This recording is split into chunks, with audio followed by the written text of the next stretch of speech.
Alors, je vous propose tout de suite de sauter dans le vif du sujet. Les tendances de NetExplo 2020 s'appellent terramorphose. C'est la contraction du mot terre et du mot métamorphose. C'est à la fois un constat. Nous sommes en évolution constante et un but. Nous devons continuer à muter et à évoluer pour notre avenir et notre survie. Et je vous propose d'explorer ensemble 3 chemins pour y arriver.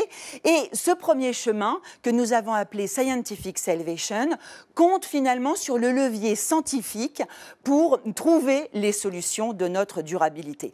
Le levier scientifique, le génie humain, n'est pas quelque chose de nouveau. Je dirais que depuis que l'homme est homme, il mobilise son cerveau pour trouver des outils qui lui permettront de survivre. Et c'est évidemment l'essence même de ce scénario. Donc ce scénario, il compte sur notre esprit scientifique, sur notre génie humain.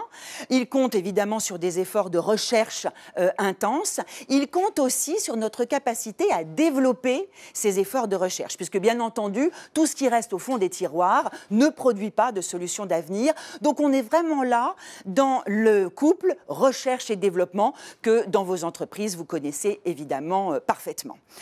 Ce qui est intéressant, c'est que les outils numériques avec lesquels nous travaillons, avec lesquels nous vivons depuis maintenant plusieurs décennies, sont un enabler tout à fait intéressant pour accélérer ces efforts de recherche et développement, pour s'en convaincre. Ici, en Australie, une intelligence artificielle qui va aider les chercheurs en santé pour développer de nouveaux vaccins. Un développement qui, avec le concours de l'intelligence numérique, peut être plus rapide, peut être moins onéreux, et donc on peut gagner en efficience dans cette tentative de recherche et de développement.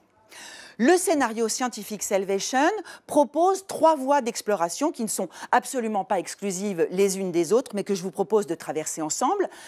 Le premier objectif pourrait être finalement de réparer ce que nous avons abîmé depuis des décennies de développement industriel. Alors, ça va se loger dans quoi ? Par exemple, le constat que nous faisons de voir les eaux douces ou nos océans pollués par des plastiques et notamment par des nanoparticules. Et donc là, une solution développée en Irlande, Magnetic Liquid, qui utilise des ferrofluides tout à fait naturels pour amalgamer ces microparticules de plastique, pour en faire des grumeaux, si vous voulez, plus faciles à récolter et donc plus faciles pour nous de nettoyer nos océans. Deuxième initiative qui peut illustrer cette ambition de venir réparer ce que nous avons dégradé, une innovation japonaise, Astroscale, qui s'intéresse là à la pollution de l'orbite basse terrestre. Beaucoup de débris satellitaires occupent cette orbite basse, beaucoup de satellites qui ne fonctionnent plus. Et donc là, cette équipe japonaise cherche à construire des satellites éboueurs de l'espace qui vont être envoyés dans l'espace pour ramasser ces déchets et puis les précipiter dans l'atmosphère pour les désintégrer. Et encore une fois, en géo-ingénierie, une initiative suisse, Climeworks, qui cherche à dépolluer notre atmosphère, décarboner notre atmosphère grâce à, comme vous le voyez sur cette image, d'énormes ventilateurs qui sont autant de filtres qui vont filtrer l'air ambiant pour le débarrasser de son surplus de CO2 et injecter ce surplus de CO2 au plus profond de la croûte terrestre. Donc on voit là, au travers de ces 3 initiatives, que la tentative qui est faite, c'est de réparer les dégâts que nous avons causés. Mais évidemment, le scénario scientifique ne s'arrête pas là. Il cherche aussi des solutions alternatives à des méthodes et des process que l'on sait aujourd'hui peu durables. Et donc là encore, nous avons quelques innovations à partager avec vous. Par exemple, ici, une innovation française, Pili, qui s'intéresse à l'industrie textile et qui va proposer des pigments, des colorants, qui ne sont pas issus de la pétrochimie, mais qui sont issus de bactéries tout à fait naturelles. Un autre exemple qui nous vient d'Israël ici, Alep Farm. Il s'agit ici de vous proposer demain une viande qui ressemble à n'importe quelle viande que l'on connaît aujourd'hui, mais elle a été cultivée en laboratoire à partir de cellules souches bovines.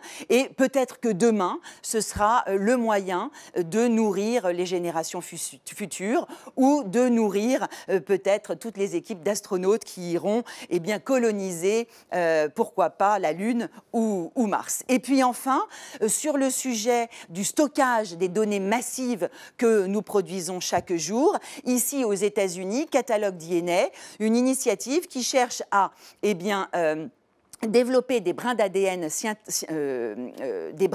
synthétiques, qui permettront de stocker les datas que nous produisons. Donc autant d'initiatives qui cherchent à trouver des solutions alternatives beaucoup plus durables à nos modèles de production et de consommation actuels. Et puis, je dirais une dernière voie peut-être pour ce scénario Scientific Salvation, celui qui cherche à transformer le vivant. Alors transformer le vivant, si vous êtes des habitués de NetExplo, vous connaissez déjà tout ce qui est fait autour de l'augmentation du vivant, l'augmentation de l'humain, grâce notamment à la robotique et à l'intelligence artificielle. On continue toujours, notamment ici au Japon, dans cette tentative d'augmenter l'homme de nouvelles compétences, de nouveaux talents, de nouvelles capacités qui lui permettront peut-être de mieux évoluer demain dans un environnement, pourquoi pas dégradé.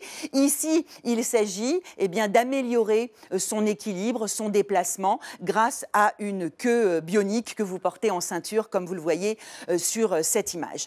Évidemment, l'humain n'est pas le seul à pouvoir être augmenté. Nous sommes ici aux États-Unis, au MIT Media Lab. Il s'agit d'augmenter cette plante d'une intelligence artificielle.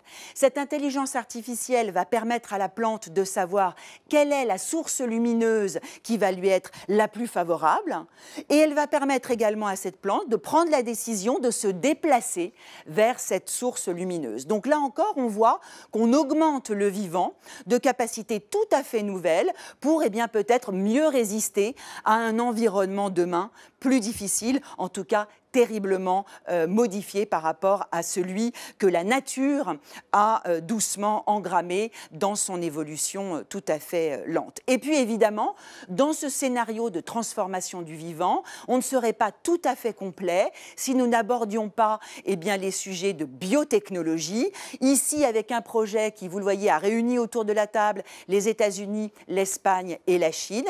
Il s'agit ici d'hybrider des cellules humaines et des cellules de singes pour peut-être demain pouvoir produire des organes qui serviront à réparer peut-être l'homme, ou peut-être même à l'augmenter en lui donnant, encore une fois, des capacités nouvelles qui lui permettront de mieux résister à un environnement dégradé.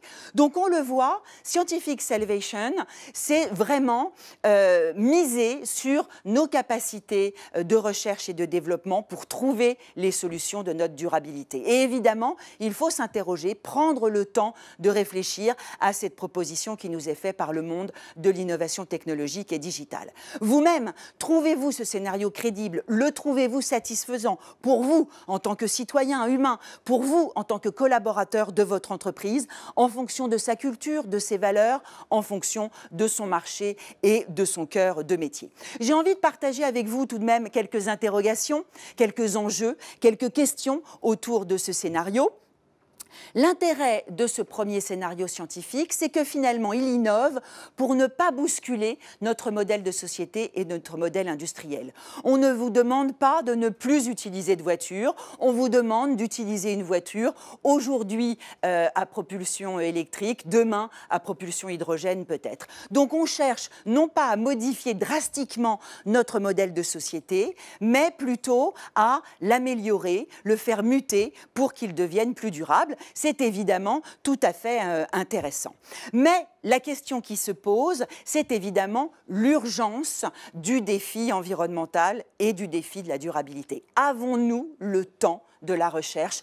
Avons-nous le temps de son déploiement quand on voit l'urgence dans laquelle nous sommes aujourd'hui? Et si j'avais un parallèle à faire avec l'actualité que nous vivons depuis plusieurs mois, on voit bien que dans ce contexte pandémique, l'urgence est un facteur essentiel de réussite. Alors, évidemment, quand on parle d'urgence, on peut se demander demander si nos industries, nos entreprises sont suffisamment agiles, ont suffisamment anticipé les scénarios à venir pour pouvoir répondre à cette problématique de l'urgence. Même chose pour le monde politique, la société civile et notamment la réglementation. Est-ce qu'elle est là pour favoriser cette urgence que nous pouvons constater? Et puis évidemment, l'ennébleur financier, les acteurs financiers du monde qui investit, qui soutient les efforts de durabilité, est-il un booster ou est-il un empêcheur de transformation scientific salvation? Pour gagner du temps, et nous le voyons encore une fois aujourd'hui avec le contexte du coronavirus, est-ce qu'on est prêt à prendre moins de précautions? Est-ce qu'on est prêt à aller plus vite? Est-ce qu'on est prêt à brûler les étapes qui sont nombreuses dans le monde scientifique? Est-ce qu'on est prêt aussi à passer moins de temps à débattre, notamment de sujets éthiques et de sujets plus moraux quand on parle de biotechnologie, quand on parle de mutation du vivant, tout ça toujours pour gagner du temps. Et puis évidemment, qui est aux commandes? Qui est décisionnaire? Qui est en charge de cette mutation?